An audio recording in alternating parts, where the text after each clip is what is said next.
Blog Talk Radio.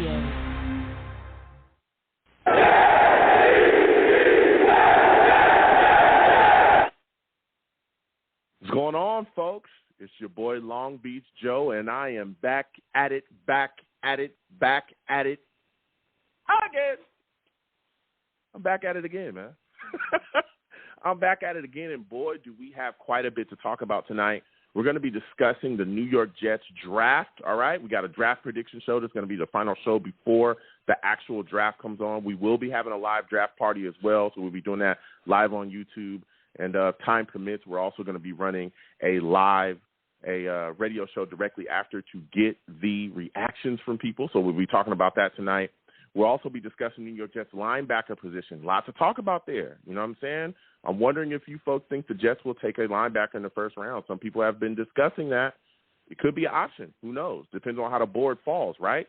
Also want to talk to you folks tonight as well about the New York Jets, bringing guys in for free agency. There's still some free agents roaming around. The New York Jets do have, Kayvon Alexander visiting today. This is a guy that's been talked about in the past as well. We'll be talking about that. So we have a lot to discuss. Again, the lines are open. 515-602-9639. 515-602-9639 is the number. Call in. I'm taking all callers. But let me go ahead and get into the show. Listen, I'm the man of the people. I'm here for the people. Let me shamelessly promote my Facebook page. Everyone go on Facebook, search The Long Beach Joe Show. Like that page. My content's up there. Go ahead and give it a listen. Message me. I'll message you right back. I love going back and forth with folks about this football team. Also, leave me some feedback. I love hearing about what you folks think I do here on The Long Beach Joe Show. Listen, your boy's on iTunes as well, okay? Go on iTunes, search The Long Beach Joe Show on iTunes, okay? Go ahead and give the show a follow, okay? Go ahead and subscribe on there. And leave your boy some feedback. You know what I'm saying? Leave me 4 stars, 5 stars. Leave me a 5-star feedback and let me know what you folks think about the show, all right? I love hearing about what you folks think I do here, and I want to continue to get that feedback, so please continue to do that, okay? And I want to thank everybody that has so far. I truly appreciate it. For those of you that do not know, all right, if you're listening to me on my iTunes or you're listening to me on my Blog Talk Radio, you know what I'm saying, Blog Talk Radio /Long Beach Joe, all right? If you only do that, guess what? We're live on YouTube as well, baby. Listen, look at me. I'm beautiful. You know what I'm saying? I've been told I'm beautiful, all right? I got a face made for TV. Salutes to all the savages in the chat. We'll get to y'all in a second, right? Listen, your boy is on YouTube, okay? Come on over to YouTube. Type in Long Beach Joe Jets. Long Beach Joe Jets on YouTube. That'll be me. And your boy is live. We do live shows on there. That's when you guys hear the audio from the live shows. We have a lot of fun. We also put up other Jets content. And sometimes we game on there as well. So come on by, go to YouTube, type in Long Beach Joe Jets, Long Beach Joe Jets on YouTube, hit that subscription button, and then also hit that notification bell so when I post content, you folks will be in the know, all right? You folks will be in the know. And also when you go across my social media platforms, you will find my link tree. My link tree has a link to all of my content, particularly my Discord, okay? I have a Discord. Go on over to that Discord, join up. We have a lot of fun in there. We talk to each other. I mean, we talk trash, we tell jokes, there's a lot of memes, all kind of stuff. We talk Jets in there as well. Come on over and join the Discord, okay? We have a lot of fun. I will warn you, you go in there and get a little too crazy, you know what I'm saying, trying to do some crazy nonsense. My mods they'll take care of you. You know what I'm saying? My mods will take care of you. Be respectful now. Let's not get too crazy, but we do, talk crazy in there. You know what I'm saying? So salute to everybody, that will come over and join the Discord, and salute to everybody that'll, come over and subscribe to the YouTube page, and everybody, again, that checks me out on iTunes. I truly appreciate it, all right? Now, it's time to talk a bit, but before we get there, salutes to my guy, Pappy, 1994, with the big donation. I said salutes to my guy, Pappy, 1994, with the big donation, man. Salute. Pappy says, what do you think about Sauce? Now, okay, it's time to talk. It's time to talk about this. We'll get into the linebacker situation in just a second. Listen, I think Sauce Gardner is phenomenal, right? He's a phenomenal corner. He's great. But I'm not necessarily against it, but I do wonder, okay, depending on who's on the board. If there's a pass rusher on the board, I think we take a pass rusher before we take Sauce, which can definitely be there. There's a lot of talk about Kayvon Thibodeau possibly sliding to us. There's a lot of people right now already talking about they don't even want Kayvon Thibodeau, which has definitely been a little bit jarring because when we were talking about the draft, all the lead up, all that stuff was Kayvon constantly, right? You could not get away from Jets fans saying, we need Kayvon, we want Kayvon. There's nothing else out there but Kayvon Thibodeau. That's who we want. The kid from Oregon, let's go. He needs to be on the team, so on and so forth. And now as the weeks toward the draft just continue to, tick away, the time just keeps on ticking. Now there's a lot of people talking about not taking Kayvon Thibodeau and taking Jermaine Johnson at 4, okay? There's a lot of people talking about that now. There's a lot of Jets fans talking about it. There's a lot of analysts. We had, Tony Paulini. Salutes to him again. I want to thank him for coming on. He came on last week, and he said he wouldn't be surprised if the New York Jets did actually make that move. He also, is a guy that likes Jermaine Johnson as well. So there's a lot of things to be said about that situation. So to me, if there's an edge rusher there, which, again, if people like Jermaine Johnson, I would rather take an edge. But there's an argument to be made for Sauce because he is a great player. But when I look at our cornerback situation, Pat, I look at this situation and I say, okay, we got Bryce Hall, who played extremely well for us last year. I don't know why all of a sudden people are starting to talk kind of negatively about him in Jets fandom. I don't know why, but it's starting, okay, and I'm seeing it. I've heard people talking about Bryce Hall not starting if we take Sauce and possibly Echols starting on the other side. Or even if we don't take Sauce, you put DJ Reed on one side and start Echols on the other. I don't know what is going on out here. I know that there's been a knock on him for not catching a ton of interceptions. Echols only caught 2 interceptions this year. For those of you that think that Echols is way better than Bryce Hall for some reason, I don't understand that either. All right. Yes, Bryce Hall did miss some interceptions this year, but he had 16 pass deflections. He was always in position to knock the ball down. He just didn't pick it off. But guess what? Pass deflections, knocking balls down, making sure that wide receivers don't complete catches, that's his job as a corner as well. So it's not like he's getting cooked for 400 yards out there. He's just not, always catching an interception. But that's not bad. He's still breaking up the pass. He's still ensuring that the wide receiver isn't allowed to make a play out there. So that's one thing that I don't understand people are coming at. And, again, Echols only has 2 interceptions this year. And people also remember that Echols as well this year also was banged up a lot this year for us. Does anybody remember that? For those of you that are just saying he's automatically better than Bryce Hall for some reason because he caught 2 interceptions, does anybody remember Echols constantly missing drives throughout the year because of various injuries, arm injuries? I remember he had multiple injuries before where he missed, drives, critical drives throughout the season. Mind you, he also, I think, was on IR for like 3 games or something like that, too. He missed time doing that. So it's like all of a sudden people are really starting to talk about sitting Bryce Hall down, and I don't think that we should be thinking about doing that. But when you start to talk about taking Sauce at 4, to me, if you're taking him, he's got to be a starter somewhere in your mind, right? Because I don't think you can take depth at 4. So if you're taking him at 4, okay, you got Bryce Hall at 1 right now. We got Bryce Hall as our number 1 corner. DJ Reed, we just paid $33 million to, so you would think that he's probably going to be our number 2 corner. You got Echols, who, again, yes, he was injured, but we saw flashes where he played, pretty decently as well. He made some plays out there. Then you got Michael Carter in the slot, who was phenomenal. He's a phenomenal young corner this year. My question is, where exactly are you putting Sauce at this point? Because how can you boot Bryce Hall from that number 1 corner position? How? He played extremely well there. Then again, you got DJ Reed at number 2.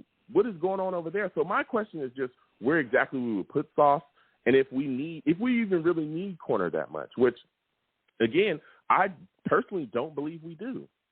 Because when you look at last year, we were supposed to get cooked constantly at corner. We were supposed to get destroyed. That was corner secondary was the biggest question mark going into last season. It was the biggest question mark. People said, hey, this young secondary is going to get destroyed all last year, and we didn't. We truly did not get destroyed like that at all. If you go back and you watch that Bengals game, guess what? That young kid over there, he was supposed to destroy us. That Bengals wide receiver was supposed to destroy us. He was cooking everybody last season. he didn't go off against us like a lot of people thought he would, and a lot of that work came from Bryce Hall and Echols out there. So I'm just starting to wonder if we really need a corner that bad, because I think the biggest issue with our defense last year, why our defense was so spotty at times, was the lack of pass rush. Anytime that you have a defense that gives up 400, or not even 400, a ton of yards, right? You're giving guys 400 years to throw the football, then guess what? Your secondary they're going to struggle too. There's going to be times where they're looking like, you're not sure. We don't have a pass rush. We don't have any of that. And again, when you look at Sulla's scheme, corner isn't necessarily, you don't have to have top-tier corners for his scheme to work. That's not how his scheme works. And that's been talked about since he got here. You need pressure. You need outside pressure. You look at the Niners, that's how they were built. The Niners don't have a bunch of star-studded secondary. They really don't. But you know who Fred Warner is, and you know who Joey Bosa is, and you know all those other guys that they got up front because they're constantly getting pressure. So for me, I love Sauce. I think he's phenomenal. If I was forced to take, to take him over some other, I would take Sauce before I take Kyle Hamilton. That's for sure. But I'm not rushing to the podium to take Sauce over a pass rusher. I'm just not. We are in definite need of that. But I do think that Sauce is phenomenal. I think he's a phenomenal corner. So salutes to you, Pappy. Again, the lines are open. 515-602-9639. 515-602-9639 is number. Call in. We're taking all callers. We're going to talk about this linebacker situation really quickly, and we're going to get to the lines because the lines are hot. We're talking draft predictions tonight as well. This is the final show before the draft. We're also, again, we're going to have a live draft party. This is going to be the final show before the draft, so I want to hear your takes. I need to know who you guys got the New York Jets taking. But when you look at this New York Jets linebacker situation, I think it's a very interesting situation. There's a lot of talk about various positions, edge and all that stuff, but I also think the New York Jets also need to look at taking some linebackers in this draft too. Maybe not early, but definitely taking them to help out what we have going on here when you really look at the situation. You got C.J. Mosley here as our inside linebacker. Again, played very well for us last year, was really impressed with some of the things that he did, but guess what? This guy's making $17.5 million this season. It's going to escalate to $18.5. He's, a 30-year-old backer. Guess what? We cannot continue to pay that. We truly can't. So when you look at the future here, right, for this guy, I think the New York Jets need to look at taking some linebackers in here. So when it's time to move on from C.J. Mosley, I'm not pushing him out the door. I'm just saying that when it's time to move on to C.J. Mosley, that we'll be prepared for that. So you got to look at that.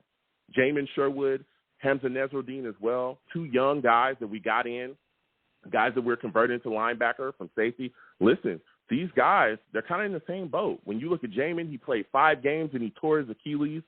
So there's question marks about him going forward as well. Hamza Nasruddin, he played about 12 games and then he tore his ACL. One of the two things that I saw about both of these young players, and again, they're young guys still trying to, figure out their way in the league, is they both got to get that coverage stuff together, okay? Because we saw that we were getting cooked, all right? We got cooked by running backs coming out the backfield. We got cooked by tight ends last season, and we got absolutely destroyed in the screen game. And a lot of that was young linebackers not being where they were supposed to be, not reading things correctly, having issues in coverage, getting broken on. We saw that, with Pitts. We saw that with multiple guys, especially early in the season as well. We had a lot of issues stopping the same thing pretty much all season. So we've got to figure that out. Again, those are two young guys that we're hoping to come back. But, again, a lot of people have question marks about them going forward because of their injuries.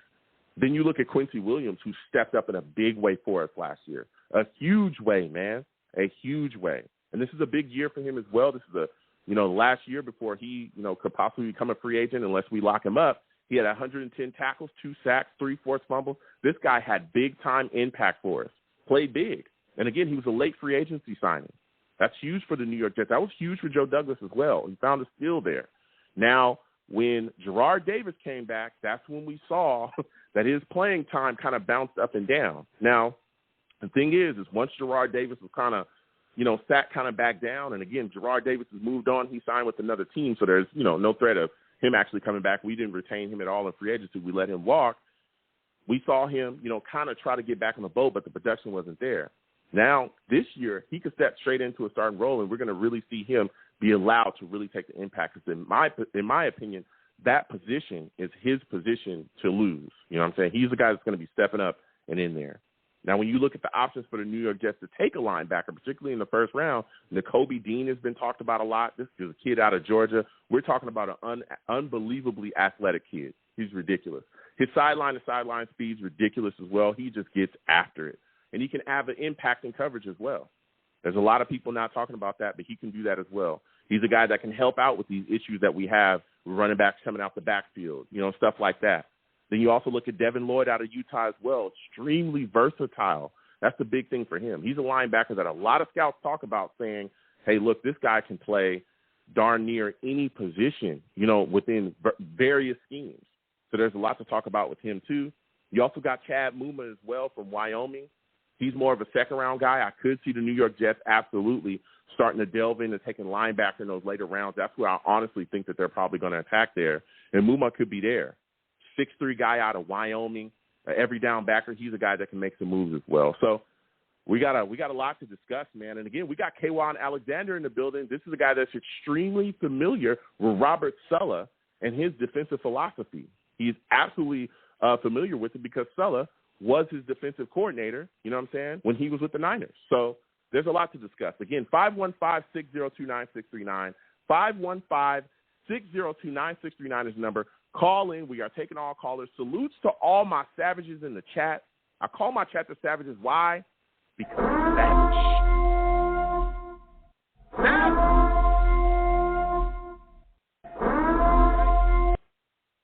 Listen, they get after everybody. They don't give a crap who you are, okay?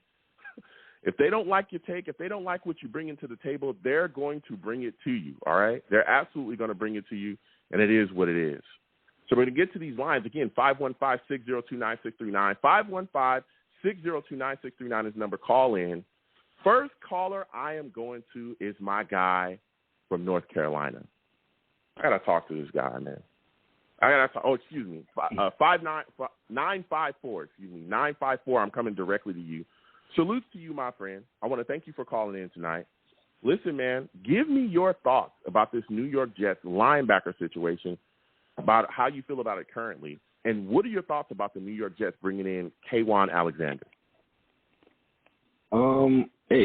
First off, I want to thank you for, having me on your show. I've been a long-time listener, and appreciate all the good content. Thank you. Cool. Quan Alexander basically is going to be a good fit. I believe if we do sign him. He's a young, 27 years old, low mileage.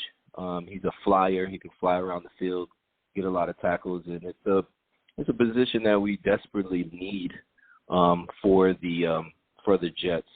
The only two bright spots we truly have is, like you said, Quincy and our old guy Mosley.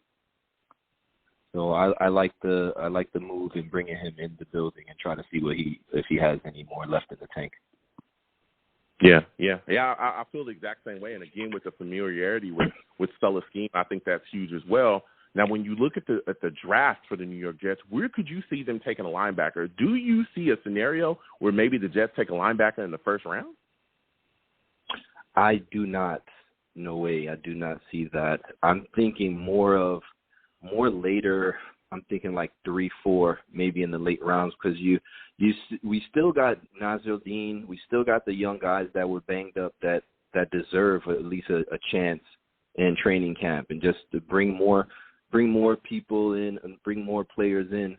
I think that might take some playing time off of some unproven, untapped talent. So I think we'll keep some of the young guys, but as far as targeting early round linebackers, I don't think the Jets go for it. We get too many needs, and even though linebacker is very important, it's in the back of the list of the important things. Like I think definitely pass rusher is number one. You know what I mean? Yeah, and I mean you're bringing it right there, and I want to talk to you about that because there's a lot of people right now talking about Kayvon Thibodeau. They're talking about Jermaine Johnson. They're talking about taking Jermaine Johnson over Kayvon Thibodeau. You talked about pass rusher being extremely important for the New York Jets. Give me your take on that. If Kayvon and Jermaine are clearly going to be sitting there at 4, who are you taking and why? You know, the crazy thing, good segue into this. I don't know if I might ruffle some Jet feathers because I know they're in love with Sauce. They're in love with, they're in love with these wide receivers. But I'm thinking, being a Jet fan for so long, I'm saying that we double dip, man. I'm saying that we double dip in edge. Even if we get Kayvon Thibodeau, even if we get Kayvon, we're going to need another edge. I'm thinking 4 and 10, go edge, man. Edge and edge. Why not? You think about it. And the reason I say that is we have JFM. We have Q. They're both going to be in the middle. Who's our edge? Got Lawson. Lawson. Yeah. I'm not sold on Lawson. I've never seen Lawson on the field balling out. His best season, he got 8.5 sacks on a full season. He's a big money edge rusher that's coming off a ruptured Achilles. Now, do we want to just draft an unproven rookie and say, okay, our edge problems are solidified because we have our edge problems are solved because we got a Kayvon Thibodeau now, and then we got our high price Lawson? I say no. I'm not believing in Lawson. I'm gonna get 2 young edge guys, and I'm gonna believe in that 8-man rotation. Lawson is gonna get his licks. We can keep him fresh. We get the two edge guys, and a lot of things with the edge is going to help out Zach Wilson.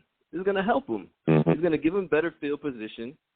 It's going to give him the ball, more opportunities when the defense gives him that ball back, and it's going to help the corners. We got good corners. Like you said, the smoke coming for Hall is unwarranted. He played very well. Hall, the DJ Reed. He's basically our number one. People got to understand. DJ Reed is going to be our number one cornerback, if they like it or not. If they draft Sauce, that's another. But I don't think they're going to put a whole bunch of money into the cornerback position. Saleh likes his young group. He said it multiple times during the season, as well. And they play zone. They play a zone defense. You know what I mean? So I think that the edge will definitely help out offense and defense, and I definitely want to do a double dipping. And Kayvon will be the number one choice at 4 for me. That's my dream, basically, if we could get Kayvon. Okay. So if we're talking, you talking double dipping. I'm hearing you. I'm right there with you. Double dip. Now take me down the path. We're taking Kayvon at 4. That's what you're saying. What are we doing at 10 then? Who are you eyeing at 10? Man, I know Walker's getting a lot of hype, so I doubt he'll be there. I'm thinking we would only be able to get Jermaine Johnson or Karlaftis. Those are the only 2 guys I see at 10. I like Karlaftis. I think him with Kayvon would be something like when we had Sean Ellis and John Abraham. You know what I mean? The 2 different, Ellis was like a bigger, bull rushing type of pass rusher. And then, Abraham was like fast coming off the edge type of, pass rusher. So I think we could reincarnate that, get that pass rushing. You know what I mean? When you go to the football games, I know everybody gets hyped for the defense. I know offense is good, but I don't know. It's a little bit more exciting when you got a good defense and you know that you're there to attack. You know what I mean? And absolutely. And cheering for that sack or that fumble or that interception. But yeah, I'm going defense, man. I'm excited for this draft, and I'm thinking Karlaftis or Johnson the second for the number 10 pick. So when exactly are you going offense? Because I know that there's also a lot of talk about wide receiver. Are you okay with the New York Jets waiting into the second round to grab that wide receiver? Or is there a guy that you'd like to see them maybe trade back up into the first round for? Trading back is a is a popular scenario. But I think we keep our assets because the second round, we got 2 in the second and very high, top 40. So I believe that we'll go, we'll satisfy the fans with a wide receiver in the second round.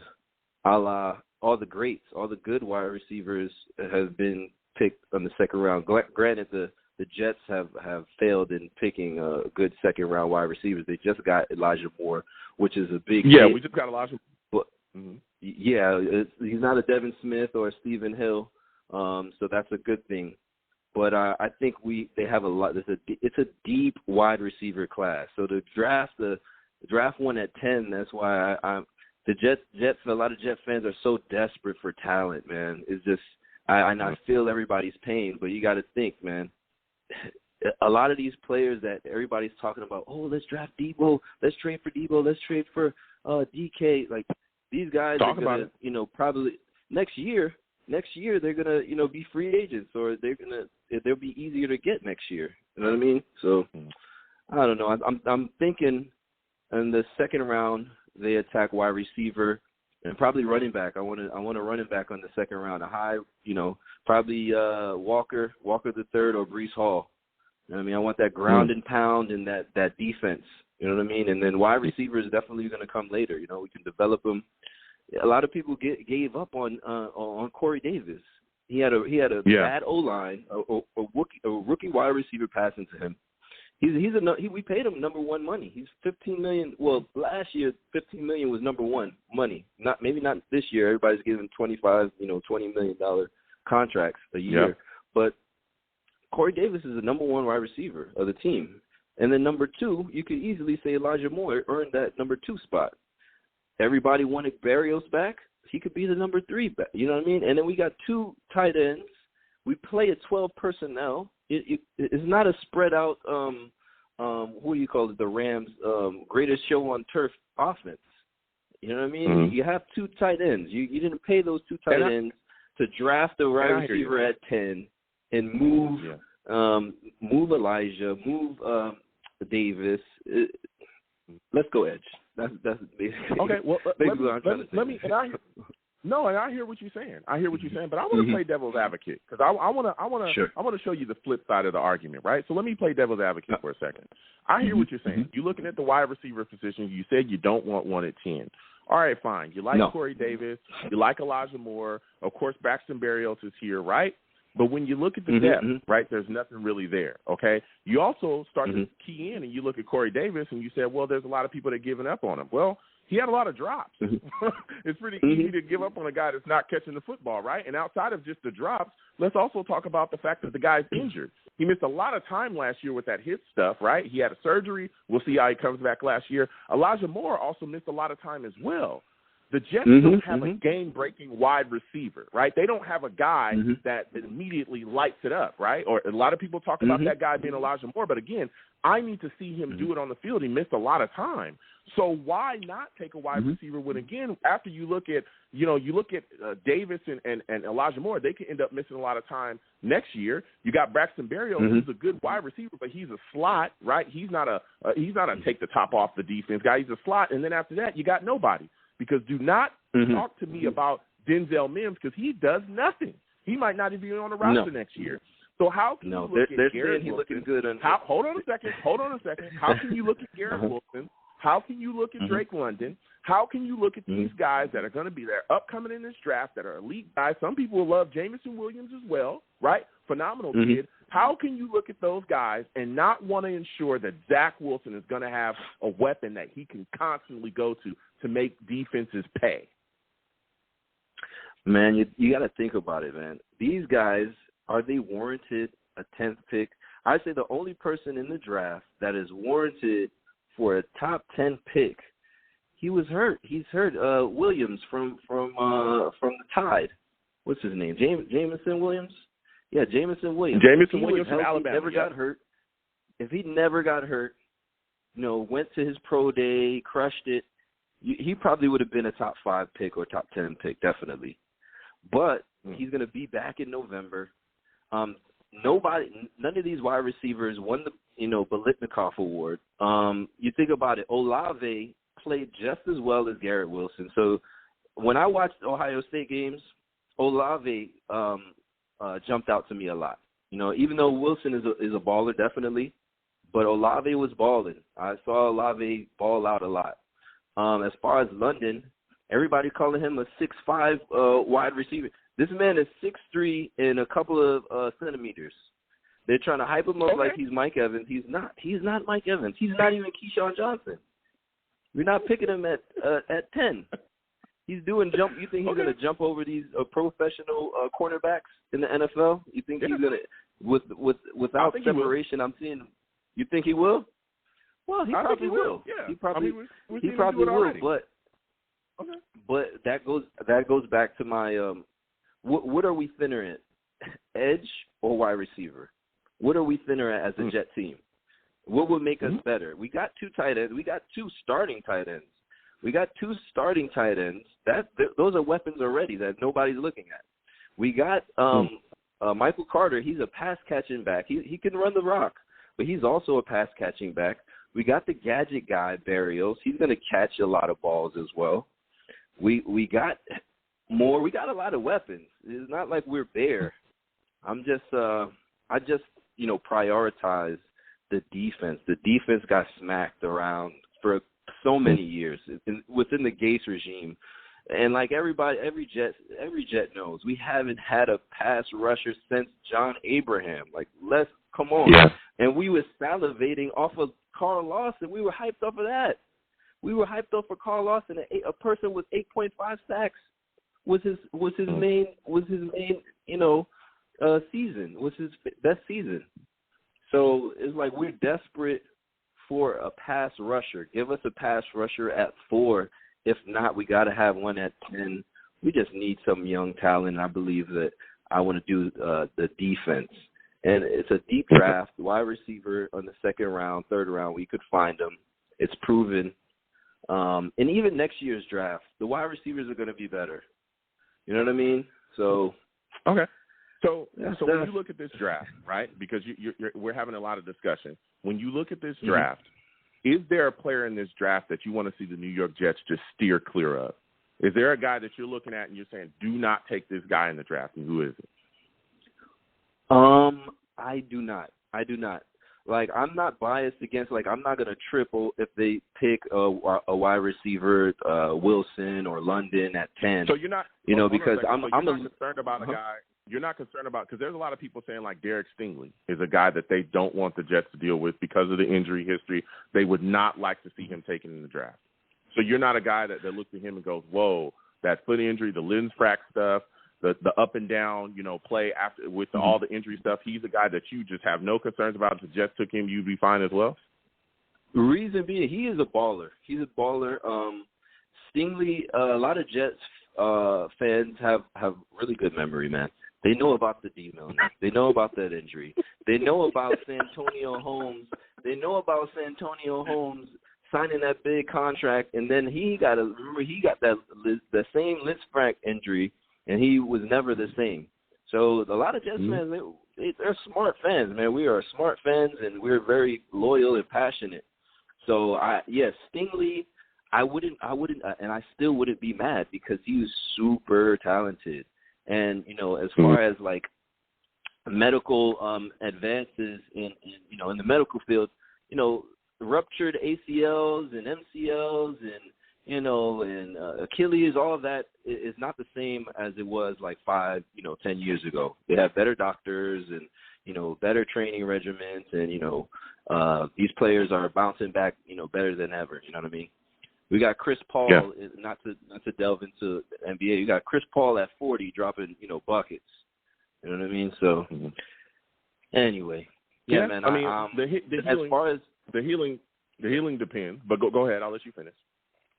As far as a player that I want to steer clear of, I just thought about it when we're talking about. I'm not trying to have Linderbaum at 10, man. I hear a lot of people talking about Linderbaum at 10. If they draft a center in the top 10 or even – man, Linderbaum at 10? Why not? You got to think about the same reason why I haven't given up on this offense or Corey Davis. You got to think about it. McGovern, he played against scrubs to his left and his right. Well, not scrubs. You Lewis, he played with Alex Lewis and GVR. Oh, no. You know what I mean? Oh my God. He is a decent center. He's not a no. So he's not. I'm sorry. Not a top 20 center. No, my goodness. No, he's not. He's absolutely not. No, listen. The first 2 years he was here, he was god awful. He was terrible. All right, and that was. But who was he? He was terrible. Mm-hmm. He was terrible. Mm-hmm. Watching him get bull rushed, watching him get ran over was Greg Van Roten good? No, but neither was he. His center play was awful. If you look at our issues this year, right, a lot of people talk about Zach Wilson, which, yes, he did have a very up and down season. But one of the reasons why he was also kind of limited was he was running for his life. Does anybody remember he was running for his life the first 6 weeks or however many weeks before he got injured? He got sacked 6 times against the Carolina Panthers. They were bowing over Connor McGovern, Greg Van Roten. We had big-time issues going on the outside. He got smacked a bunch against Denver. When he was running and got injured against New England, the biggest issue was interior pressure. Connor McGovern, Greg Van Roten, neither one of those guys could hold their blocks. Trying to say that he is a top 10 center in this league is insane. I didn't. Not. No. I didn't say top 10. I will give you. I said top 20. I said he's not one of the top 20. I don't even know about that. Look, I'm not going to sit here and say that the guard play was amazing, but the guard play wasn't amazing either when we saw Greg Fant play pretty decently this season. He didn't have good guards next to him. When Mekhi Becton was out there for the little time he held up. He didn't have great guards playing next to him. To sit back and just say, oh, well, it was bad guards and Connor McGovern. No, Connor McGovern has been trashed too, okay? And if we can get an upgrade there, and there's a lot of mixed opinions about, for whatever reason now, about Tyler Linderbaum. But most scouts have said this kid is generational. Generational talent? At a center, what did they say about Nick I'm telling you, right, he was a beast. He is the highest. He is one of the highest rated centers in the last decade. I'm telling you, I know a lot of people are now having amnesia about Tyler Linderbaum. But if you talk to most scouts, they were saying, hey, this kid's going to light it up. He's phenomenal. Take him if you can. Now, there's been a lot of talk about where he's going to be on the board. You talk about 10. I've heard people talk about him sliding down to 31. But taking him, I wouldn't be against that at all. Because if we're talking about veteran team, I've heard a if lot we're about talking 10. about, listen, do you want Zach Wilson with another Would you PCL want to take him injury? at 10? Do you want Zach Wilson with another PCL injury? Is that what you want? No, but I'm saying we got a future Pro Bowler and a Pro Bowler next to McGovern. You have a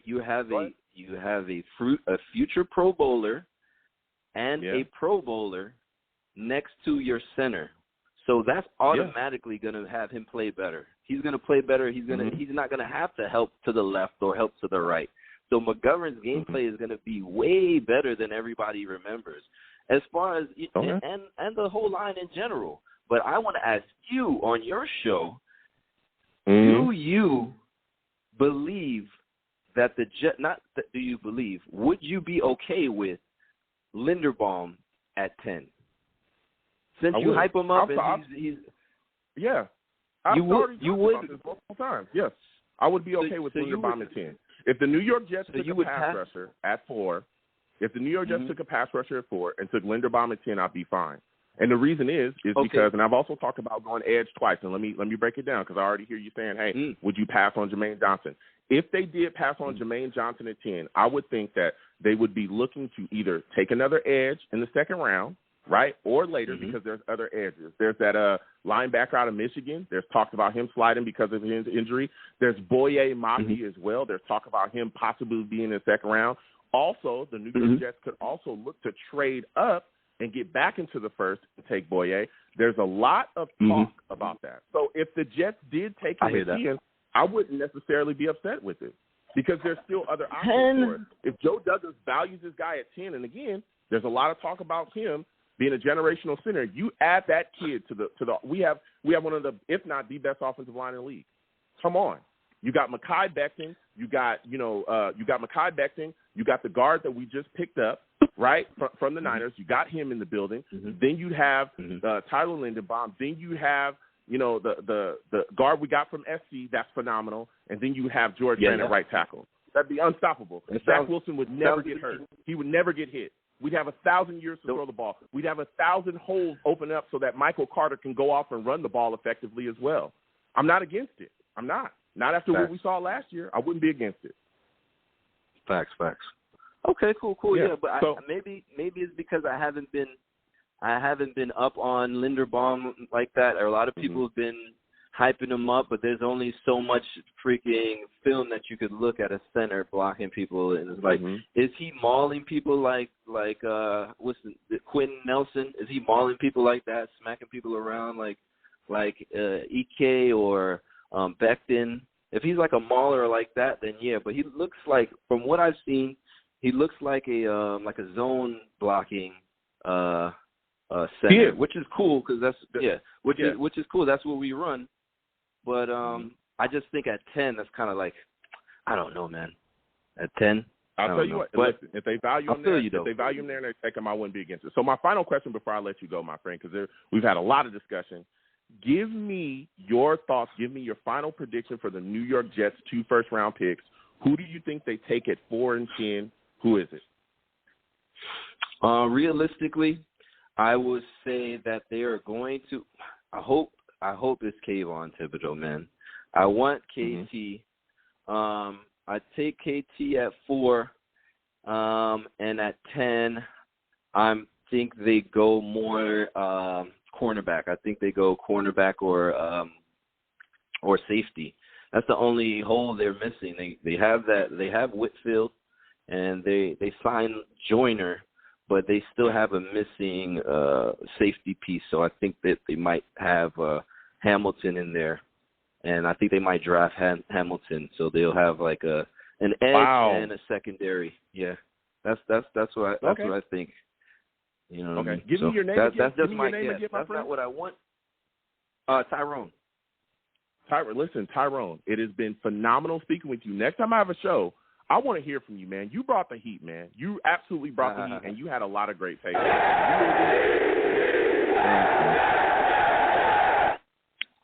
I want to thank you for calling in, Tyrone. You have yourself a good one, my friend. You too, man. Thanks. All right. Listen, Tyrone calling in with the heat. We got a lot of callers. Again, 515-602-9639. 515-602-9639 is number. Call in. We're taking all callers. We got a lot to talk about. You know what I'm saying? We got a lot to talk about. He said Kayvon and safety. Man, that's a lot to discuss. So we're going to keep getting to these lines. Next, I'm going to my guy, Monty. Monty's on the line. D, Steve, Rusty, we'll get to you in a second. Monty, salutes, my friend. All right? Good to see you in here. What's happening? What's happening, man? Dude, What's going on? There is a lot. That last caller, man, he had me like a roller coaster. I'd be like, oh, man, I agree with you. Then he'll just say something crazy, go down, and then he'll say something like, oh, man, I'm with you. And then it's like a roller coaster, man. I was every which way with that dude, man. Shout out, man. Listen. You know it's stuff, listen, man. Tyrone had his takes, man. He had his takes, you know what I'm saying, and I respect him. I hope to hear from him again. Now we're talking, man. We're talking draft. This is going to be the final show before the draft comes up. And one of the things I was talking about earlier was the New York Jets linebacker position as well. Kayvon Alexander in the building today. Give me your thoughts about that situation and how you feel about the New York Jets' current linebacker situation as well. The linebacker situation has always been a problem and issue with me because they just can't – those dudes can't run, you know. In the NFL now, you got to have versatile linebackers who can run running backs, run with tight ends, run with, receivers, all that. And they really just don't have that versatility at that position to be able to thump when they need to thump, cover where they need to cover. And especially in the new NFL, that's what you need.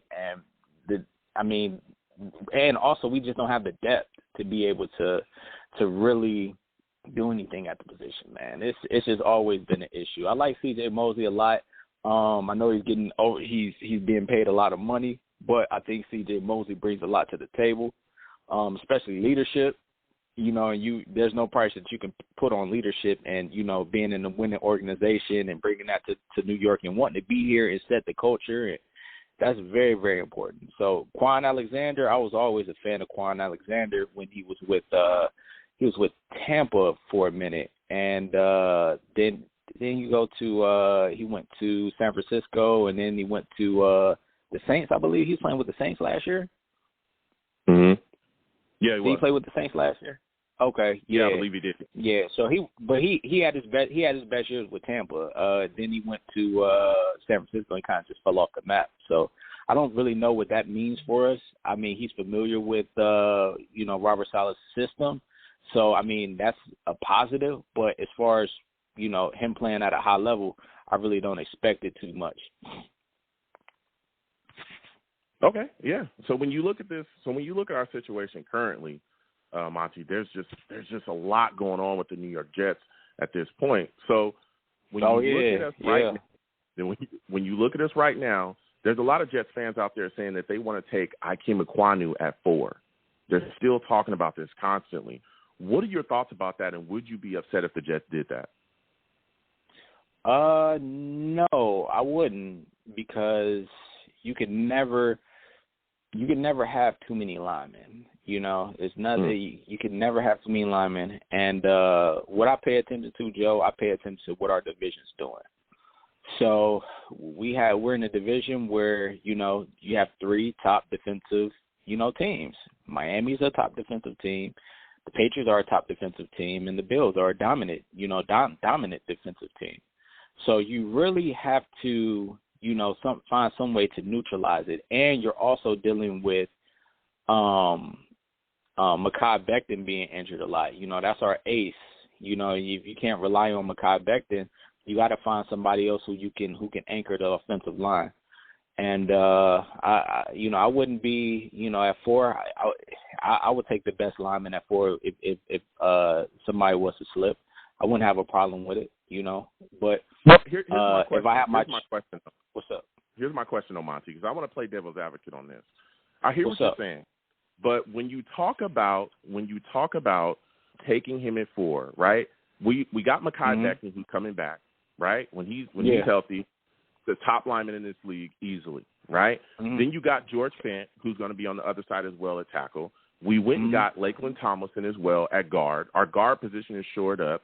So why are we drafting depth at 4 when there's so many other needs on this football team, particularly edge? Why would I take a tackle at 4 and not have an edge? Because you're not great at any one position, Joe. You know, like just because we went and went in free agency and we, you know, drafted a, you know, supposedly good lineman, that doesn't mean that solidifies the position, because you haven't seen these guys play yet. You haven't seen them gel yet. So when you're having top-notch competition at that one position, it makes your team better. You know, like it's nothing. I always think is a good thing when you add more talent. When you have and you just get another player to become an A, that makes you elite. It's the same way I look at with the Cincinnati Bengals. Yeah, they had Tyler Boyd, and they had the one guy out of Clemson as well. But, you know, you have a phenomenal athlete and Jamar Chase sitting right there. That takes you from an average football team to a great football team, because you're breeding competition, and you're having other people step up their game. And you can never, Joe, I've never heard anybody saying like, oh, yeah, we have too many offensive linemen. I've never heard that at all. Like, have you? Yeah, but no, I haven't. But we also haven't had anybody say we have too many pass rushers either. So my question is, why are we taking and again, Akeem's a phenomenal player, but what exactly are we going to do with it? We can't play all 3 of them at the same time. We can't do that, right? And when you look at the other needs on this football team, why would we take him when we don't really have an answer at edge? Again, Carl Lawson's coming back, but he's coming back off that torn Achilles. I'm wondering, again, I'm playing devil's advocate, you know, why are we not worried more about taking edge than taking a tackle? Especially, again, when we got guys coming back that are going to be filling those positions. I understand the competition talk, but there's next to no competition at edge.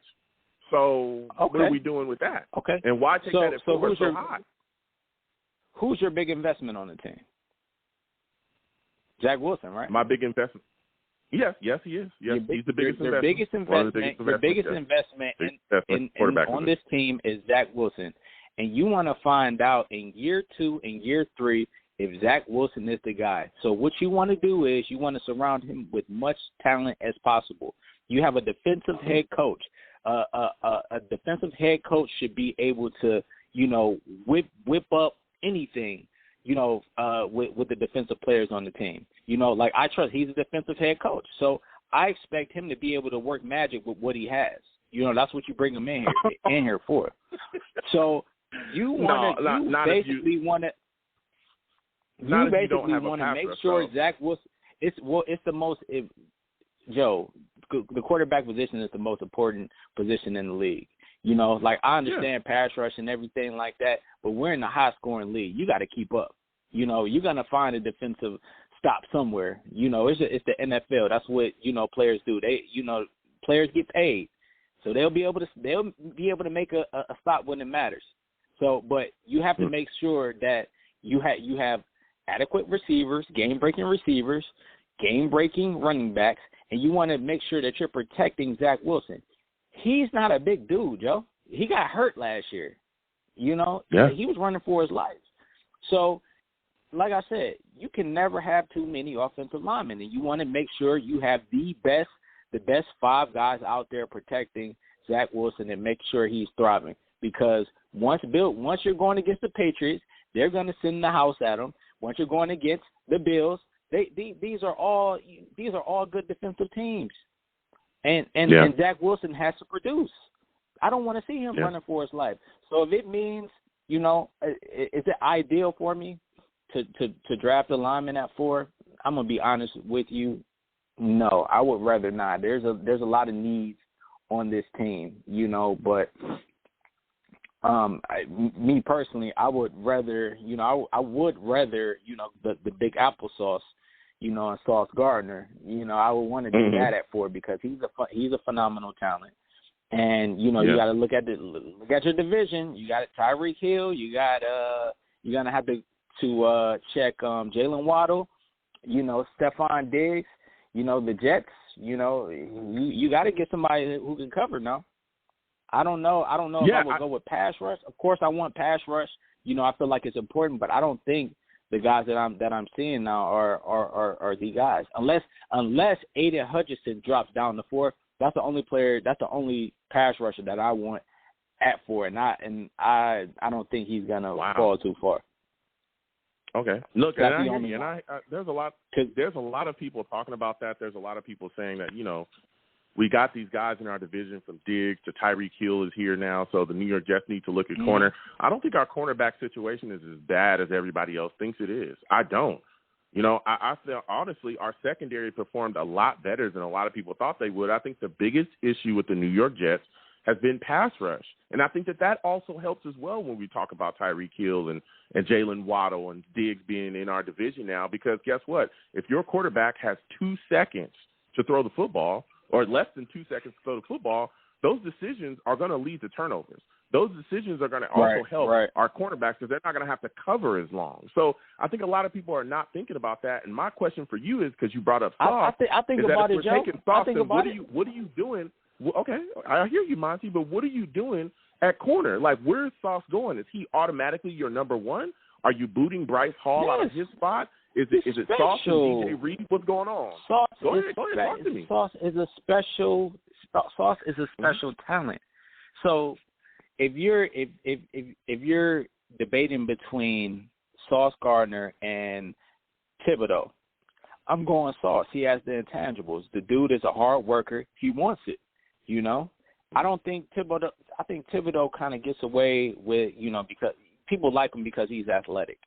But I don't think he's refined as a pass rusher. Me personally, I don't think he even has like a motor in which I would want in a defensive lineman. Like he's just he's kind of just he's an athletic defensive lineman, and I'm not really into those Jadeveon Clowney's type like defensive linemen. I'm more so like the Aiden Hutchinson, the Nick Bosa's, the technique, the technical guys who have a high motor. I like those guys. You know, I don't know. Me personally, we had this discussion before. I don't like linemen out of the Pac-10. That's just me. It's just not enough defensive talent over there. Like if you're looking at the league, I don't know if it's just the defensive coaches. I just don't see much talent, defensive talent coming from that. I mean, am I wrong? Like who are the top defensive linemen out of the Pac-10? Name them. Well, they don't listen, exist. They're normally from the Big Ten or they're from the SEC. Monty, and we've had this discussion again. You got people getting after you. You know what I'm saying? Hey, man, prove me wrong. Man, prove me wrong with it then. Because I don't want my cornerbacks from the Pac-10. I don't want my defensive linemen from the Pac-10. I'll take my offensive line from the Pac-10, maybe my quarterbacks and, a couple of receivers, maybe running backs. But any defensive linemen, linebacker, nah, I'm good. I'll stay in the Big Ten and the SEC for those. All right, listen. Here we go. Monty, you know what I'm saying? Monty said that, not me, all right? So as we continue to talk about this draft and going into it, there's a lot of talk about A.J. Brown, about him possibly being moved. He's made a lot of tweets recently that seem like his relationship with the Tennessee Titans is not in the best space. There's also a lot of talk about Deebo Samuels and his relationship with the Niners not being in the best space as well. You're a Jets fan. I'm a Jets fan. We both bleed green, all right?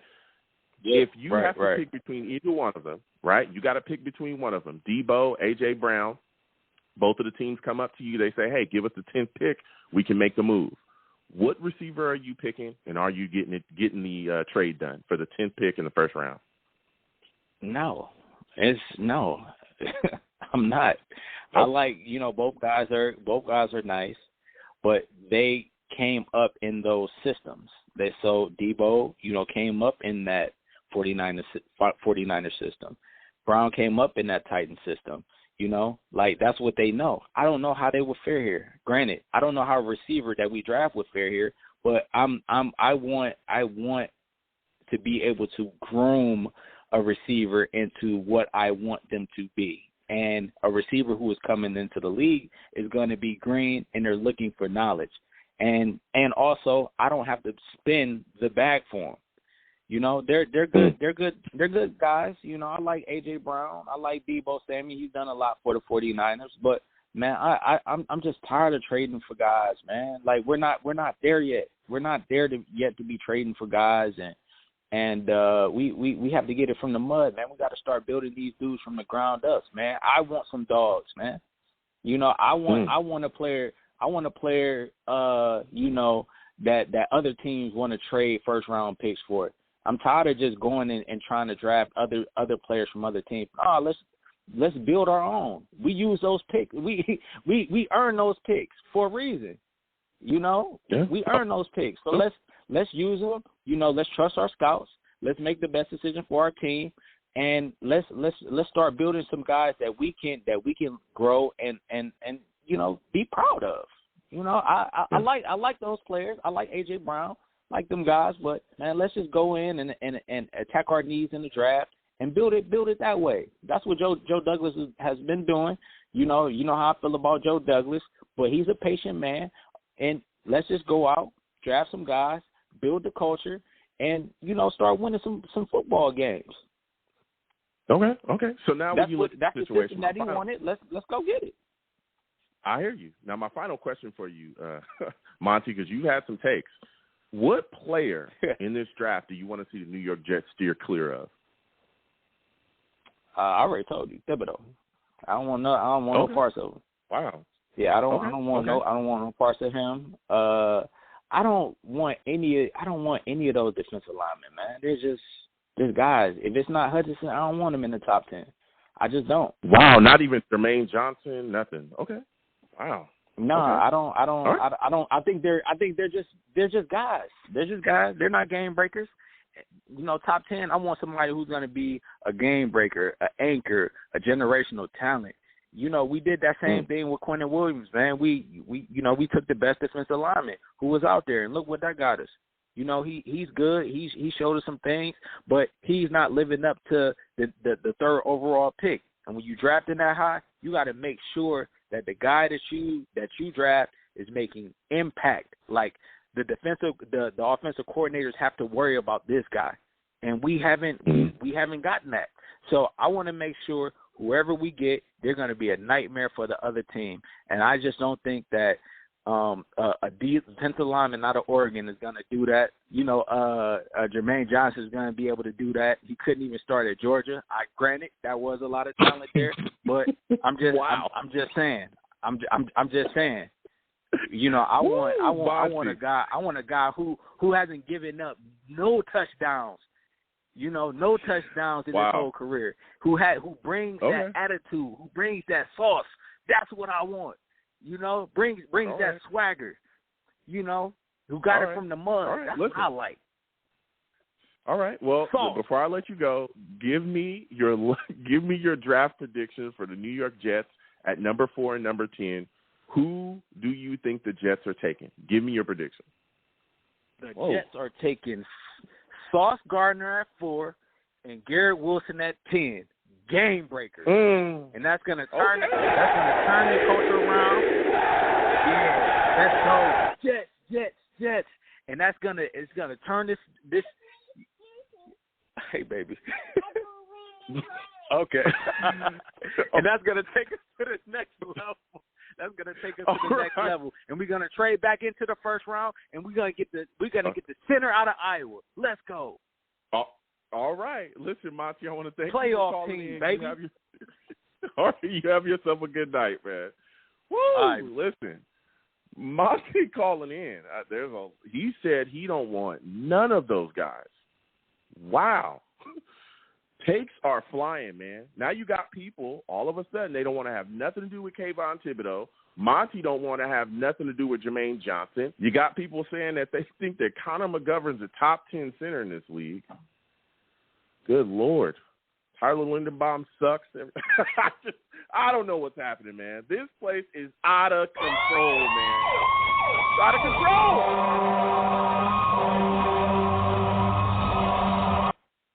I don't know what's going on. Listen, please give the stream a thumbs up, and wherever you're watching me from, please hit that thumbs up button. Also share the stream with your friends and your family. If you'd like to give to the stream, please give to the stream. Super Chat's there. Cash App is at the bottom of the screen. Anything you give to the stream is greatly appreciated. Anything you give to the platform is greatly appreciated. Whoa. Takes are flying. We're going to continue with these calls again. 515-602-9639.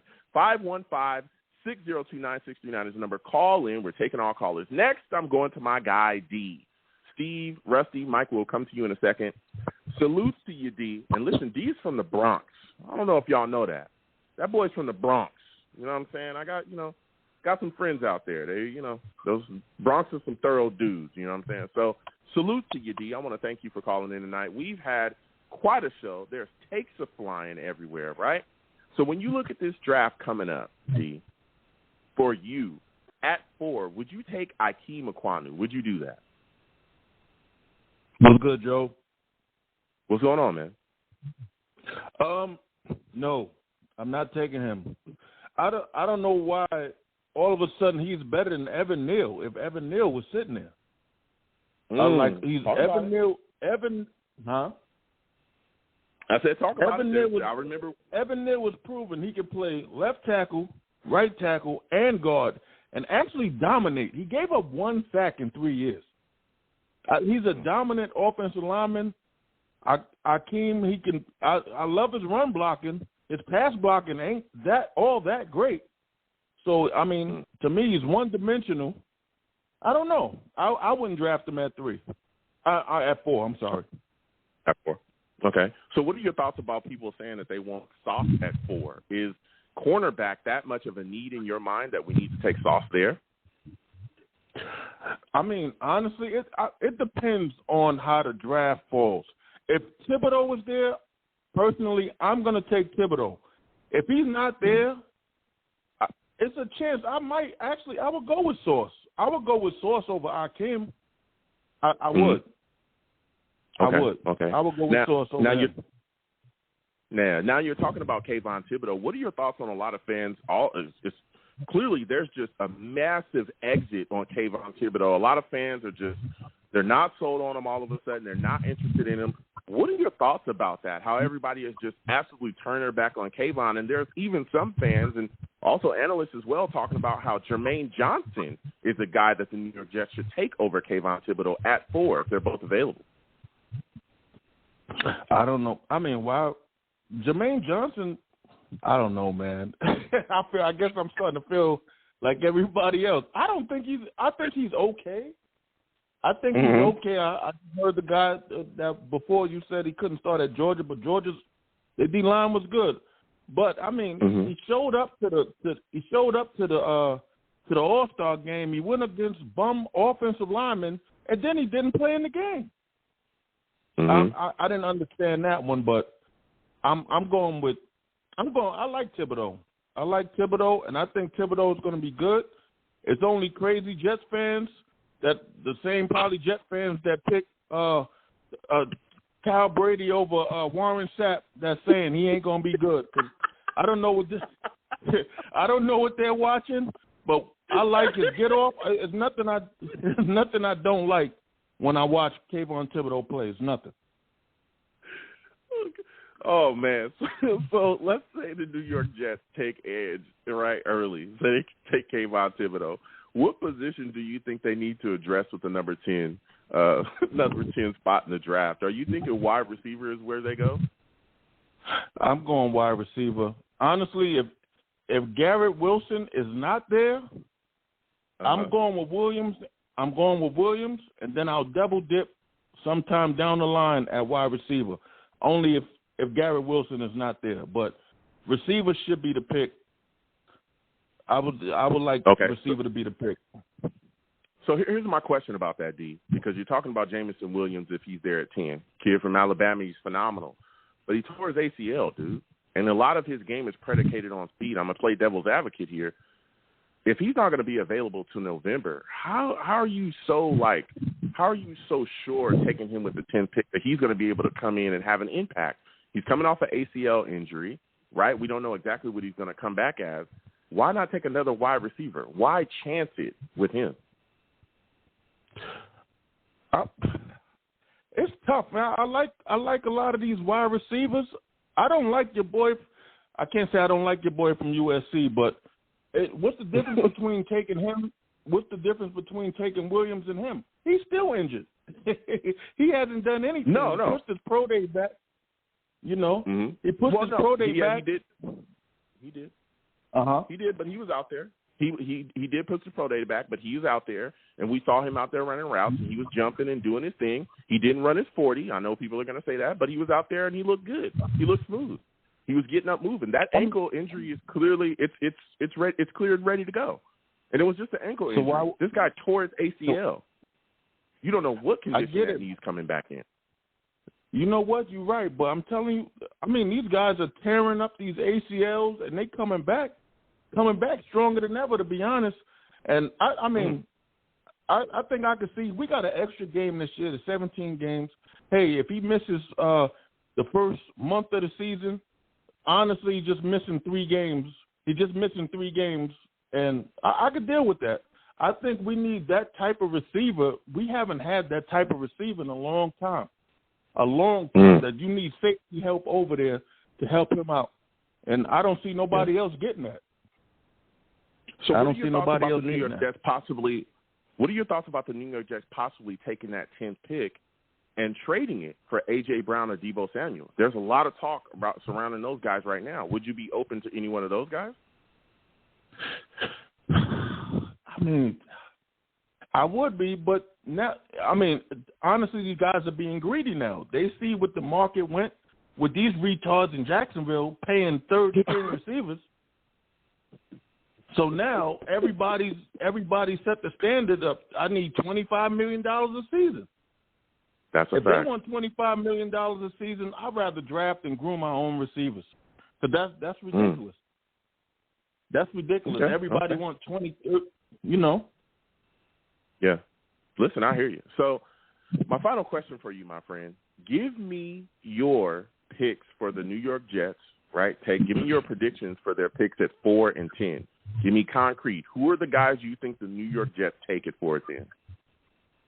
If Thibodeau makes it, I say Thibodeau, and I say Garrett Wilson. That's Thibodeau at 4, those are my Garrett Wilson. picks. Okay. I respect that, D. I respect that. Respect that. Listen, D, I got to get back to these lines, man. I want to thank you for calling in tonight. Next time I have a show, I want to hear from you, my friend. All right, man. Go Jets. All right. Listen, D calling in. We're going to keep getting to these lines. Again, 515-602-9639. 515-602-9639 is number. Call in. Next, I'm going to my guy, Rusty. Steve, Mike will come to you next. Rusty, salutes to you. I want to thank you for calling in tonight. There has been some takes, Rusty. There's been some takes, man. Give me your thoughts on the mass exodus from a lot of people on pass rusher at 4. There's a lot of people now talking about taking Akeem Ekwonu at 4. What are your thoughts about that, man? What's up, Joe? What's up, Savages? What's going on, man? Salutes, man. Yeah, no, that's a no-go for me. That's a no-fly zone. I don't want an offensive lineman in the first. I don't want a receiver in the first. I don't want a cornerback in the first. I want nothing but edge linebacker. And I really hope we trade 4 and hopefully try and get 3 in the first. Go edge, linebacker, edge. My dream scenario would be hopefully, to get somebody for quarterback play and then work from there. And then at 10, get somebody like Karlaftis or have somebody fall, whoever JD and them are thinking, and then go for Dean and then get Boye Mafe. And just ensure things. And then with 35, get Leo. And with those plethora of picks for hopefully a bounty of quarterback who it's all for the taking from there, and it is plentiful. So I don't know. That's why I really don't like going. Oh, all right, my bad. Go ahead, Joe. I'm sorry. No. Listen, and I hear you, and I hear what you're talking about. That's why you're not interested in going that there, and you kind of laid out a little bit of a scenario there. And so when I'm looking, because you talked about linebacker situation, and you talked about Nakobe Dean. This is something I spoke about as well, the New York Jets linebacker situation, seeing them take a linebacker possibly in the first. That's an option that could be there. What is so special about Nakobe Dean in your mind that says, hey, he pops to you, and you look at him and you say, hey, this guy needs to be a New York Jet? Honestly, number one is his brain. I swear to God, it's his football IQ. And he's the one who's telling everybody on Georgia what's going on at that split second. He's reading the line. He's talking to Jordan Davis. He's talking to Walker. He's talking to everybody. That guy is the brain, if you will, of that defense. And he craves it, sideline to sideline. Now, mind you, he's 225 around there. But he's also could be in a way like those safety hybrid linebackers that we always like, and he fits the bill. He's sort of like a Mosley. Didn't Mosley get around that weight? But it wasn't natural to him, so that's the reason why he was, sort of couldn't lay the boom this year. But that's why hopefully we get Leo Chanel for the other side, for that type of factor, because I see him as like sort of like an edge linebacker hybrid. So if you have those two stages right there at the field, and then have somebody coming off the edge, whether it's Karlaftis or, somebody that falls, and then you have Boye Mafe on the other side, and then with Lawson, you're in big trouble. and those dudes can't, they have enough to knock you back. They have enough to run with a tight end, jam a tight end, do the same thing with wide receivers, no problem. And then you have to go and deal with our secondary, who was surprisingly the rose of our season. I thought it was going to be our Achilles heel, nothing against, and that was literally no pun intended, but I was completely thrown off by that. And it's only benefiting us this year going into the draft. Yeah. And what are your thoughts about a lot of people talking about that? Because you talked about our secondary improving, or our secondary really knocking you off your feet, with surprise how great they played. due to the fact that everybody thought they were going to get roasted. What are your thoughts about a lot of people kind of bashing Bryce Hall right now? A lot of people saying that next year it's looking like, DJ Reed and Eccles should be the starters. How are you feeling about that, man? I think they're just, not, nothing against our fans and our Savage family, but, sort of it thinks that, it's just so much media everywhere, no matter where. You can't escape it on a phone, on a radio, just TV, just everywhere it is. And you have that constant things of everybody hyping up Sauce, everybody hyping up Thibodeau, everybody hyping up everybody, to where, during the regular season, we're screaming at regular things where we would, if we took ourselves back, to week 10, week 8 during the regular season and could see the draft now, we'd be killing that, jumping at the bit to be like, oh my God, I wish somebody trades for a quarterback and we can just go spread our wings and get future draft picks for next year, 2024, and abundance in this year's draft. It's, you got to take advantage of people's greed, and we're in a perfect spot. And we can still get center in the third, with Donovan West. That guy's an animal, and he can play any spot too, and he showed it. And he's got awards to prove it in college. He was no slouch or pushover. He's a mean dude. It's great, Yeah. So also, when you get back to this draft and you start to look at the situation here with the NFL draft, is there a player that you want to see the New York Jets steer clear of? Yeah, there's a couple, but I mean, Stingley, I want nothing to do with Stingley. Absolutely. If he was a UDFA, I'd be like, okay, cool. But I don't want anything to do with him. He scares me. Wow. With his foot, everything. I don't know. It's just, it's got D. Millen here written all over him in a way. Hamilton sort of similar, with just injuries, and I don't think we don't have to reach for safety or cornerback that high at all. We can get the Nick Crosses, we can get the Kirbys, we can, and then for cornerbacks, we can get the Kyler Gordons, we can get the Tyreek Woolens, and those guys are insane. Those are ball hawks that thrive in our style of defense. So, it's once you look beyond and outside the box that, we're sort of caged in, it's a field of dreams, and it's awesome. It's for the picking and taking. Yeah. So I trust our scouts, and JD loves trading. Yeah, he does. And so my final question for you, Rusty, give me your official prediction for the New York Jets first round.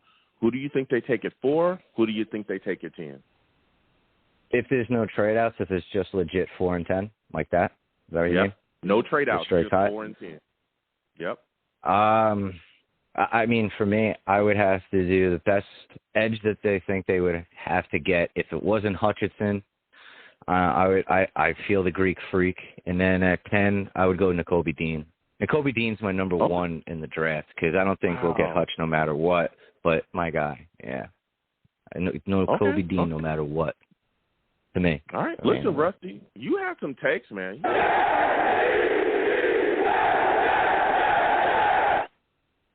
Listen, Rusty, I want to thank you for calling in, man. Next time I have a show, I want to hear from you, all right? We'll be doing one draft night. Absolutely, most stuff. Take care, Joe, and take care, Savages. All right, you have a good one. Listen, Rusty calling in, he has some takes as well. He likes Nakobe Dean. I talked about that kid, too. I don't know if the Jets take a linebacker in the first round. I know he's been a big advocate of that, big advocate of Nakobe Dean, but let me tell you something. There's some takes to be had out there, and they're letting them go. Again, 515-602-9639. 515-602-9639 is number. Call in. We are taking all callers. Man, we're talking draft tonight. We're talking about it. You know what I'm saying? So next, I'm going to go to my guy, Steve. Steve is on the line. Mike will get to you next. Steve, salute to you. I want to thank you for calling in tonight, Steve. Steve, this Jets linebacker situation, it's in, there's some improvements that could be made. We brought in Kayvon Alexander today. Give me your thoughts about that, man. Yeah, hey, Joe. First off, it's great. Thank you for having me on your show tonight. Yeah. No, I think Kayvon Alexander would be a nice addition to the defense for the Jets, because the thing is that Kayvon Alexander knows Robert Saleh's system, and to get a veteran player that knows Robert Saleh's system would definitely be a really, really, really big help for the team. I mean, listen, we don't know if he's going to sign with the team. All he did was come in for a visit, but nothing hasn't popped up yet about a contract situation, but we'll see. Yeah. I mean, we'll see what happens. Like you said as well, he's very familiar with Sulla's scheme, very familiar with what Sulla's going to do. And I remember he was a guy that we chased before, and we weren't able to get him and grab him. But, he's visiting. So hopefully the New York Jets are able to sign him. It'll really help out, especially when you look at our situation. Mosley getting up in age. It's costing a whole lot of money. You got Sherwood, Hamza Nesruddin. They're kind of in flux. Quincy Williams is a guy that I think has played well, but we've seen Gerard Davis move on. We've seen other guys move on. Kayvon coming in, having that familiarity with the system, being able to come in and do his thing, I think would be huge for us. Now, you look at this draft that's coming up, Steve, and there are takes that are flying, man, flying.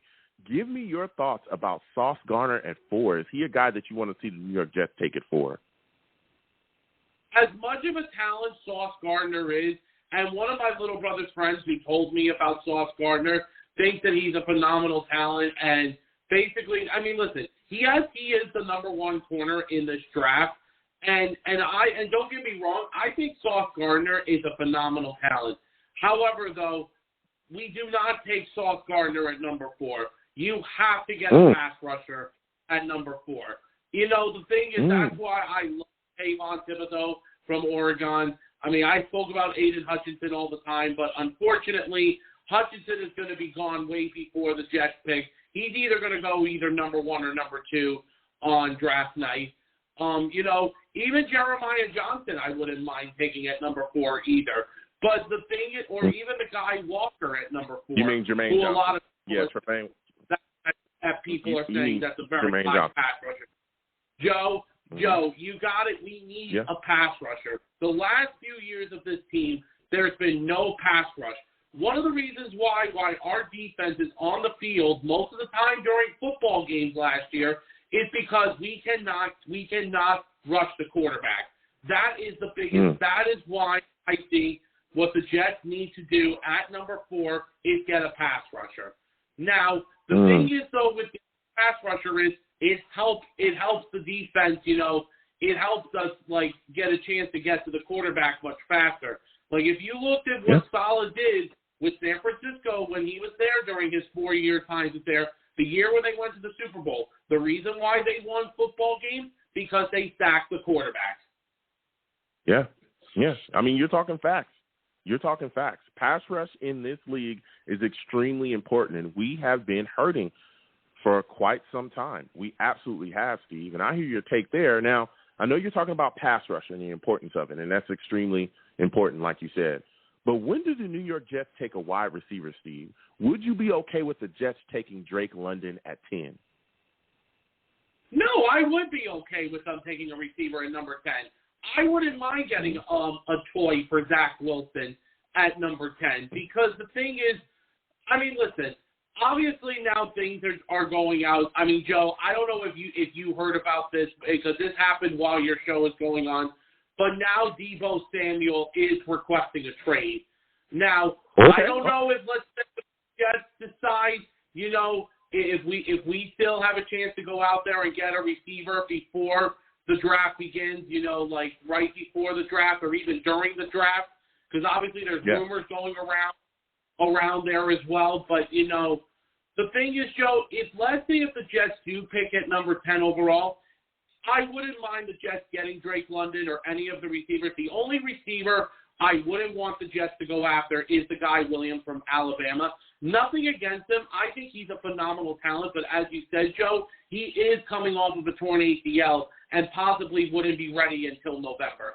So, but let's say if the Jets decide, you know what, we can go ahead and maybe get receiver in round 2 with picks 35 and 38, that's why there's another player I would love to see the Jets get. And if he is available at number 10, I get the center from Iowa, Lindenbaum. Because let me tell you something. We haven't had a phenomenal center since Nick Mangold. Yeah, it's crazy because I talked about that earlier. I talked about taking, I wouldn't be against if they decided to take Linderbaum at 10. I wouldn't necessarily be against it. And I don't know what's been going on, but again, the draft coming up, there's just a lot of takes flying. There's a lot of people saying that he's going to slide. And I don't know if that's true, but there's a lot of people all of a sudden now saying, they're not so sure. When I remember, there was a ton of scouts saying that he was generational, that he's a guy that can come in and change. And I've consistently heard that from certain scouts, and there's a lot of people that think he's vastly overrated, which I respect. I respect their opinion. But let me tell you something. You get a talent like that on your offensive line, that shores it up. And that's one of the things that, you're talking about right now, Steve. You look at the situation with Zach Wilson, you add Linderbaum to that. We got Mackay at left. You got, Lakeland Tomlinson at your guard, at left guard. Then you got, the center there, right there, the guy we just drafted. You bring him in. You got him in the mix. You got the USC guard at right guard. Then we got Fant at right tackle. This offensive line will be unstoppable. Not only would they be able to properly protect Zach Wilson, but they would also be able to help us run the football. We can't run the football. I don't think a lot of people know that. We're in a run-first offense, and we cannot run the football effectively. That would ease up the load on Zach Wilson and allow him to really be able to work with us now having the threat of running the football. Right, Steve? Yeah, no. The thing is, by the way, you can text me or call me the next time when Greg Van Roten gets cut for this team. I want him gone. That's the first I got to talk about offensive line. I had to get that out of my mouth. So, no, the thing is, it's important. And listen, Lakeland Tomlinson was a great pickup by the Jets. That was the first free agent move that Douglas made this year, was getting Tomlinson from San Fran. And he is a 3-time Pro Bowler offensive lineman. And the thing is, we need that kind of a talent. But the thing is, though, going back to getting Linderbaum at 10, getting back to him at 10, I watched his highlights, Joe. He is phenomenal. And if he is there at number 10, and let's say if the Jets decide to not go receiver at number 10, he would be a player I wouldn't mind picking at number 10. But we got to wait to see what happens on draft night. Yeah, we do. So, listen, Steve, my next question for you is, how confident are you in Joe Douglas going into this draft? How hyped are you to have him here as a general manager? How hyped are you to have him go in there and make the picks for the New York Jets, knowing that he's a guy that understands scouting and how to get things done in this league? Listen, what Joe Douglas does in this, because this is a big year for Joe Douglas, and no matter what happens, I do trust on what he does, because Joe Douglas knows how to look at players, and he knows like what we need for the draft and what he needs for free agency. Because remember, the last years in the past, when we always used to have what was their name? When we had Mike McCagnon and John Izzik, those two did not have a draft, and they would always get the best player available. Even if we already had players at that position, they would always draft the best player available. Listen. It's not about drafting the best player available. It's about drafting of what you need for your football team. Exactly. And the thing is that I am praying that at number 4 we get the edge rusher, and then it really, really depends on what we do at number 10. But anyway, Joe, I'm going to give you my final prediction, because this is your last show before the draft. Go ahead. So Go ahead, man. With the 4th pick of the 2022 NFL Draft, the New York Jets will proudly select from Oregon defensive end Kayvon Thibodeau. And at the number 10, with 10th pick in the 2022 NFL Draft, the New York Jets will proudly select from the University of Southern California wide receiver Drake London. Steve.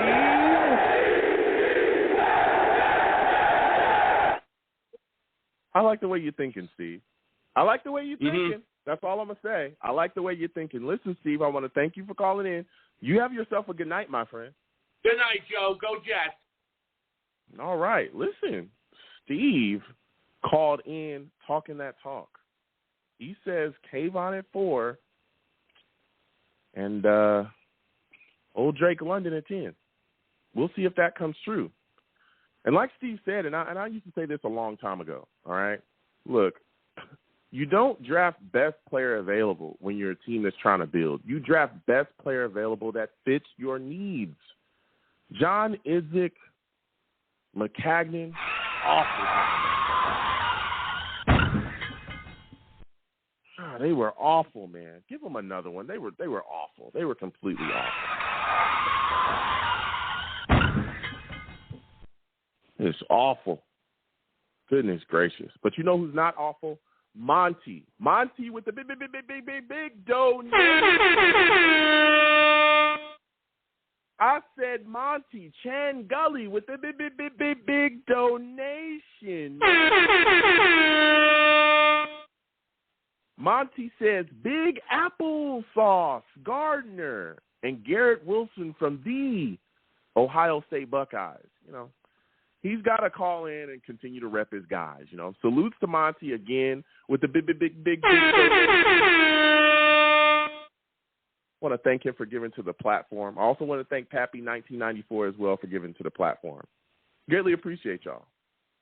You know, Monty talking that talk. There's a lot to be said. We'll continue with these lines again. 515-602-9639. 515-602-9639 is the number. Call in. We're taking all callers. Next, we're going to a man that I know is going to bring the fire. I'm talking big-time fire. Mike from Bayshore. Salutes to you, Mike. How are you feeling now? Big Joe, live from Pepper Stop. We've seen the livest one. Let me tell you something, bro. Tell you something, bro. Mm-hmm. Are we good, bro? Are we good? We're listening. I said, Mike, we're listening. I need you to talk. We're listening, Mike. We're listening. Draft is coming. Give me your thoughts. We're going, if not defensive end, number 4. We're going defensive end. If we're not going Thibodeau, we're going Jermaine Johnson. If you're going to fake the folk on Jermaine Johnson, see me at extra 42. See me at extra 42. And then number 10, Drake London, bro. Let me tell you, bro. Live with Feather Stars in the livest one. I'm the vanilla stallion. Not for one reason, but 2 reasons. Bring the Bronx. Bring the 5 boroughs. Knock it down. Love or die. Love or die. Let's go. Let's go. Let's go. And he don't wear no collared shirt. He don't. Salute you, Mike. Damn. Mike from Bayshore bringing the fire. You heard him. He wants Kayvon at 4, Drake London at 10. He told you that. He's the livest one. He keep having to tell y'all that every time. Every time. And as we know, Mike is a savage.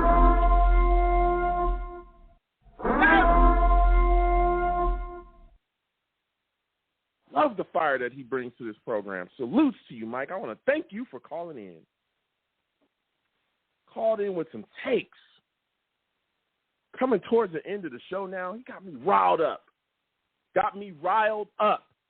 The Jets draft also has me riled up. Again, we're going to be having a live show on YouTube. All right? We're going to be covering the New York Jets draft. We're going to watch the first round of the draft together. Going to be having a lot of discussion during that. If time permits, we're also going to have a live radio show directly after that draft, live. All right? For those of you that have been here, you know, we did this last year. We had a lot of fun. We talked a lot of trash. We saw who the Jets took, and then we immediately went live. People called in, and we got to chopping it up. Man, it's a great show. Now it's time for me to give my takes about this Jets draft. I'm looking at the situation here, and I think the Jets are sitting at 10. There's been a lot of talk about what the New York Jets could do. And I'm thinking that the New York Jets end up Kayvon Thibodeau at 4. I truly believe that. I think there's been a lot to be said. There's been a lot of smoke, and I think a lot of people don't talk about this either. As the draft comes, there's always a lot of smoke screens being fired all over the place. A lot of things being said that aren't true, a lot of things being shot out there. Teams are interested in players. Teams are not that interested in this guy. But I really think that the New York Jets could end up with Kayvon Thibodeau. I think that he ends up coming down to 4, and I think he's the guy that we take. All right? So that's what I think we have there at 4. Now when you look at 10, right, if the New York Jets do not make the trade, if Deebo Samuels does not get traded to the New York Jets, which is a high probability that I think he will be, if that deal is not made, I could see, and I think that the New York Jets will end up taking Drake London with the 10th pick in the first round. That's who I think ends up there. I think the Jets take him at 10. I think they give Zach Wilson a big target. And I also think I could see the New York Jets trading back up into the first round to grab a guy like Boye Mafe.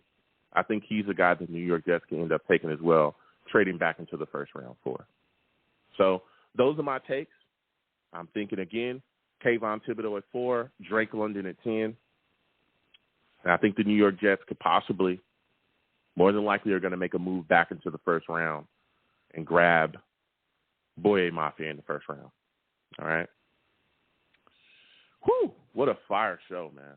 What a fire show. Fire show. A lot of talks. Salutes to all the savages in the chat. The Real J says, Joe, some people are worried that NYC might be too much for Kayvon Thibodeau. Salute to you, The Real J, and again, salute to all the savages in the chat. I've heard that take from a lot of Jets fans. Some Jets fans, excuse me. Here's the deal. Kayvon Thibodeau is a guy that I think will be fine in this market. Kayvon Thibodeau coming here, there's been a lot of talk about his attitude. There's been a lot of talk about him excited about building his brand. Let me explain something to you, and I've said this multiple times.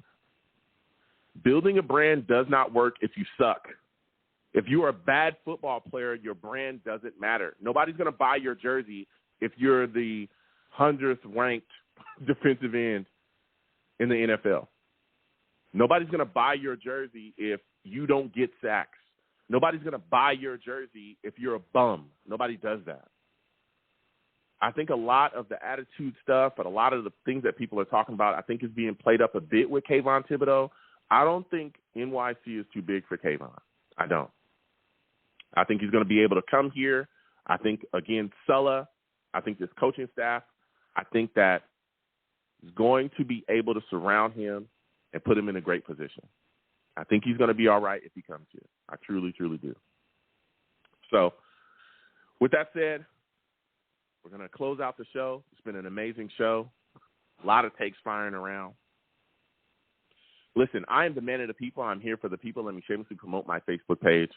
Everyone go on Facebook, search The Long Beach Joe Show. Like that page. My content's up there. Go ahead and give it a listen. Message me. I'll message you right back. I love going back and forth with all these football teams. I love going back with you fans about this football team, excuse me. Salute to the savages. They keep me rolling. Oh, man. I love going back and forth with all you fans about this football team. Also, leave me some feedback. I love hearing about what you folks think I do here on the Long Beach Joe Show. All right? I'm also on Twitter as well at YoungJ000. Again, YoungJ000. Okay? If you want to troll me, no problem. I'll troll you right back. I'm the troll that lives under the bridge, and I will have my Vera Tucker jersey on at all times. At all times, I'll have my Vera Tucker jersey on. You know what I'm saying? Maybe we'll have a Drake London jersey coming soon. That's all I'm saying. You know, there's been a lot of talk. A lot of talk out there. Jets wide receiver coach was at his pro day. That's all I'm saying. All right? Been a lot of talk. So maybe we'll have a Drake London jersey coming soon. You can also follow the show's page as well as at The Long Beach Joe. At The Long Beach Joe, that's the show's page. Go ahead and give that a follow as well. We go back and forth. We'll talk about football and all kind of things on that as well. I'm also on YouTube as well. I live stream on YouTube. We live stream the show. Long Beach Joe Jets. Long Beach Joe Jets on YouTube.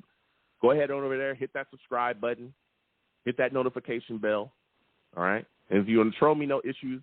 You can troll me in the comments. We'll go back and forth. And as always, people, when you see me in person, okay, it is arms out, chest open, free hugs for everyone. Free hugs for everyone. The hugs will cost you absolutely nothing. They will always remain free. I want to thank you folks for listening, watching, and calling in. Without you folks, I'm absolutely nothing. Thank you for taking the time out of your day to call in and listen to the show. You folks are the greatest, all right? And again, we will be having a live draft show as well. Tune on in. We're going to be having a lot of fun. I'll see you guys then. You folks have a good one. Peace.